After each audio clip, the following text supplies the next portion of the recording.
మళ్ళీ ఇప్పుడు వెళ్ళినట్టు మనకు షూట్ ఉందన్నారు. నేను ఏదో జోక్ చేశారు అనుకున్నాను, నిజంగానే షూట్ పెట్టారండి ఆ రోజు. నిజంగానే 6 o'clockకి షూట్ పెట్టారు. అది పొద్దున్న 6 దాకా షూట్. సార్ నిజంగా సార్ ఎంత చేపించారు సార్ మాతో మీరు. సో చాలా కష్టపడ్డారండి బాస్ గారు. అలానే అరవింద్ గారి గురించి ఒక మాట చెప్పాలండి. ఫస్ట్ అంజి గారు వచ్చి నాకు కథ చెప్పడం జరిగింది. నాకు వెంటనే నచ్చింది. బాస్ గారు నెక్స్ట్ డేనే కలిశారు. ఆయనకు కూడా చెప్పాను నచ్చింది సార్ చేస్తానని. వెంటనే నాకు నెక్స్ట్ డే కొంచెం లెగవడం లేట్ అయిందండి. ఒక 9:30, 10 o'clockకి లేసేటప్పటికి నా ఫోన్లో ఒక కొత్త నంబర్, ఫోన్ల మీద ఫోన్లు వచ్చి 2 ఫోన్లు వచ్చాయి. ఏంటని చెప్పి చూసుకుంటే బాస్ గారు ఫోన్ చేశారు. అరవింద్ గారు ఫోన్ చేస్తారంటే మీరు ఎత్తట్లేదని. యూజువల్గా ఇంత పెద్ద ప్రొడ్యూసరు వెంటనే అంటే ఒక ప్రోటోకాల్ ఉంటుంది.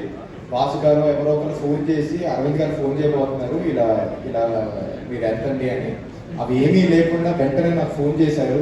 ఫోన్ చేసి పిలిచి కాసేపు సరదాగా మాట్లాడుకుందాం అని పిలిచి చాలా సరదాగా జోవియల్గా ఏం సినిమా గురించి కాకుండా మంచిగా అలా మాట్లాడుతూ కూర్చుని పోయాము కాసేపు. Thank you very much sir. Thank you sir. అలానే ఈ సినిమా ఇంత బాగా రావడానికి కారణమైన మా డిఓపి గారు సమీర్ గారు ఇక్కడ లేరు. ఆయన చాలా బాగా సినిమా తీయడం జరిగింది. ఇప్పుడు మీరు చూస్తున్న విజువల్స్ కూడా చాలా బాగా వచ్చాయి. So thank you sir. Thank you so much.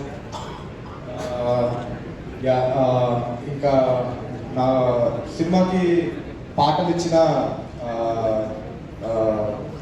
Ajay గారు అలానే రామిరాల గారు ఇద్దరికి థ్యాంక్స్ చెప్పుకోవాలండి. ఎందుకంటే వాళ్ళిద్దరి పాటలు వాళ్ళిద్దరి మ్యూజిక్ వల్లే సినిమా ఇంత బాగుంది ఈరోజు. So thank you so much sir. ఇకపోతే భాను మాస్టర్ కూడా ఒక మంచి క్రికెట్ స్టెప్ ఇవ్వడం జరిగింది మంచి పాటకి. ఆ స్టెప్ చాలా వైరల్ అవుతుంది ఇప్పుడు. So thank you very much sir.